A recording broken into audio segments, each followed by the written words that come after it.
E uma médica holandesa principal, a doutora Ida Weckman, junto com Rudolf Steiner, elaborou então esses princípios que eles chamavam ampliação da arte médica, né? Porque realmente para você exercer a medicina antroposófica, você tem que ter uma formação clássica em medicina. E aí você enriquece, né, a sua imagem de ser humano e os conceitos com a antroposofia. Isso é diferente, no final eu vou falar isso, com outros cursos, como terapia artística, como massagem rítmica, como cantoterapia, que é claro que você não precisa ser médico para escolher, então, uma formação dessa natureza. Mas, como médico antroposófico, você tem que ter a formação em medicina clássica, né? Agora, a gente pode perguntar quem que era esse Rudolf Steiner. E aí, acho que assim, bem importante, se a gente toma uma visão histórica do desenvolvimento da humanidade, e a gente se conscientiza que aqui tem muitos elementos da medicina hindu, né? E que são de uma época em que o ser humano ele ainda tinha um contato natural com o mundo espiritual, né? E através do yoga, através da respiração, ele fazia o seu autodesenvolvimento. Mas por volta de 3000 antes de Cristo, quer dizer, depois dessa época hindu, né, já numa época seguinte, que pega a época egípcia, que pega já uma parte da época persa, então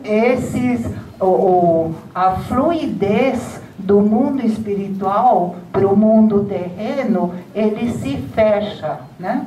E se entra num grande período da humanidade que é denominado o Kali Yuga, que demora 5.000 anos e é a época negra da humanidade, onde realmente muito pouco flui do mundo espiritual dos mestres para a Terra. E então esse período ele termina mais ou menos no fim do século XX, né? 1800 e pouco, quase 1900, quando outra vez então essa abertura para o mundo espiritual, para os mestres, se faz de uma maneira mais intensa. E é a época em que, por exemplo, aparecem os pesquisadores da alma, né? A pesquisa com Freud, com Jung, com Adler, se voltando para o mundo externo, o interno do ser humano. E, por outro lado, Rudolf Steiner, ele começa com a cosmovisão antroposófica.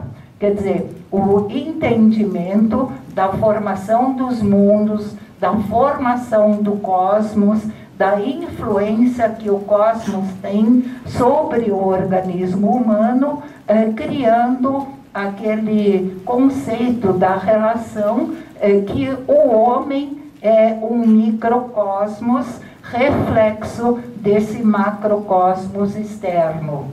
E então Rudolf Steiner, primeiro, ele escreve livros que ele agora desenvolve pela sua pesquisa espiritual e como ciência oculta, o livro da teosofia, onde ele apresenta essa cosmovisão antroposófica que vocês podem até hoje estudar, né?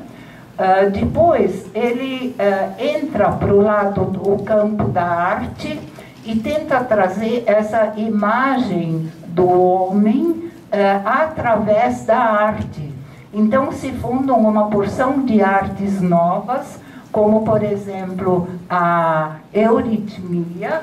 A euritmia é uma arte que combina a fala, combina a música e expressa isso através do corpo, né?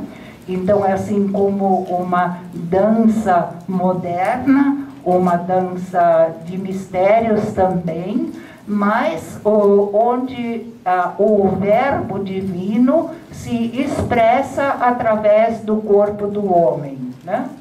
E então essas artes são criadas a arte da dramoterapia, a arte da fala, então todo esse lado artístico que é expressão da antroposofia.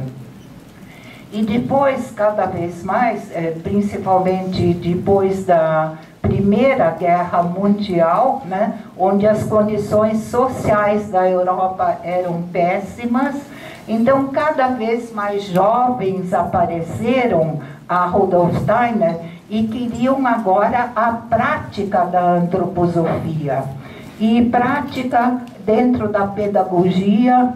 Então, foi criada a pedagogia Waldorf, a prática da medicina ampliada, a prática da agricultura biodinâmica, né? Então, nos diversos campos práticos, Rudolf Steiner foi dando incentivos como enriquecer a visão do homem e como também aproveitar os medicamentos que são extraídos da natureza, principalmente do reino mineral, do reino vegetal e do reino animal, e fazer a ponte com o ser humano. E é claro que tiveram que ser dados muitos cursos para os médicos, e eu queria, assim, talvez mostrar para vocês um ou dois conceitos básicos da medicina antroposófica, ou da visão do ser humano, né? E um deles é o elemento da trimembração do organismo, né? E então, para quem já ouviu falar, ou talvez aqui no curso da antroposofia, da naturologia, com certeza vocês já estudaram isso, né? Então, essas diferenças básicas que existem, você olhando para o ser humano, para a sua postura, né?